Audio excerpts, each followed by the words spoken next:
Good morning, everyone. We're continuing here in the Kitzur Shulchan Aruch, in the halachas of Tfilas Haderech, the Wayfarer's Prayer, and also has to do with other matters when traveling, which is we'll see today.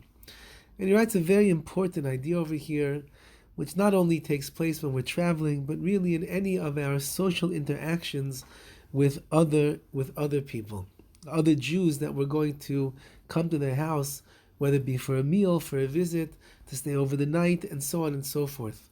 Now, when you are traveling along the road, in this particular case, and you're lodging at someone's house, and you plan to eat there as well, a person must be very careful as he determines if the owner of the house and his family are they kosher? Are they upstanding people? Are they trustworthy, faithful people? Which means that can you guarantee, as far as you can tell, that the kashrus that's going to be in this house, because these people are God-fearing individuals who abide by the laws of kashrus, which is the kosher laws that we have. That means the food in their home, you don't have to be concerned that it's not kosher. So you must determine the level of the Yirah Shamayim, the fear of Hashem, and their ehrlichkeit, their trustworthiness.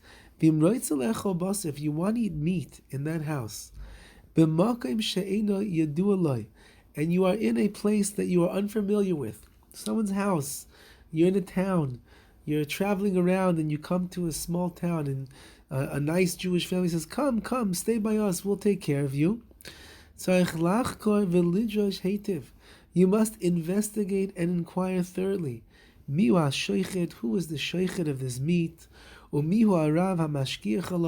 And who is the supervising rabbi that guaranteed that the meat that was shechted, ritually slaughtered by this shochet, by the other rabbi, how do you know for sure that it's kosher? Because unfortunately, due to our many sins, there are tremendous pitfalls that have arisen in the area of kashrus. Now, this is not only, then he writes, Yovin, a person who has seichel, who has intelligence, and is savvy to these ideas, he will be certainly aware of how delicate and fragile the area of kashrus, of the laws of keeping kosher, are these days. Which means not only when you're traveling on the way. Let's say you have a friend and you want to go to their home. So do you trust the level of kashrus of that home? Let's say you have family members who say, yeah, of course, we keep a kosher home. And they themselves, they're not so particular with the laws of Shabbos. They're not so particular with davening every day. They're not so particular with the laws of Yom Tiv. Many, many things that they're not particular with. But they tell you, no, when it comes to kashrus, we're very particular. Can you trust that person? Can you rely upon their kitchen?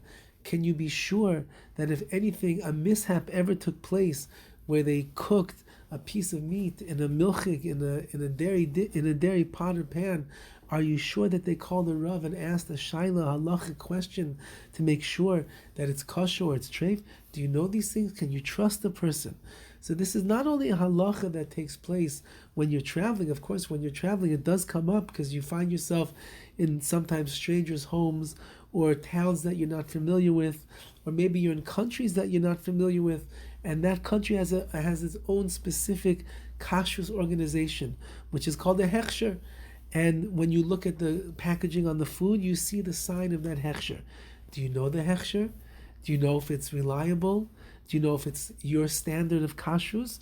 You have to find these things out maybe before you go traveling around the world, before you go out of the country. So call one of the local organizations over here of kashrus and tell them, I'm going to be in Italy. I'm going to Spain. I'm going to England. I'd like to know which hechsherim, which organizations of kashrus can I rely upon when I'm there. Because, as we know, in the ever-expanding universe of Klal Yisrael that we live in, so there's just more and more and more that takes place. Furthermore, he writes, Umikol shekain beyain, all the more so when it comes to wine. Asher b'avoneseinu harabim rabu amispartzim, because of the many sins that we have in our generation. So unfortunately, there are many, many leniencies that people take upon themselves when it comes to kosher wine. Utzrichin chakiru udrisha, and you need to do a lot of investigation and inquiry to make sure that the wine that you are drinking was produced in the right way. Again, in the world that we live in today, the processed world that we live in, there are hechsherim, there are kosher symbols on all the food and the drink that we have, and if you don't see that symbol, obviously you cannot drink it, and therefore you should. It behooves a person to become familiar with the symbols that are out there, so that wherever they travel, wherever they go, sometimes you're on a road trip, and you end up in a little mom and pop store along the way, and you're looking for food with kosher symbols, and you find one, but you're not familiar with that kosher symbol. Are you allowed to eat it or not? Hopefully you have a phone and you have phone reception in those remote places, and you're able to call in to one of the organizations, or you'll go onto your app for one of the OU or something like that, and you'll see is this particular symbol on there or not. So as we're traveling, or even as we're in our own homes, or in the homes of our friends, sometimes parents, siblings, family, aunts, uncles, cousins, we have to make sure that before we put the food into our mouth, that we can be assured that the food that's going in meets the standards of our kashrus. Wishing everyone a wonderful day.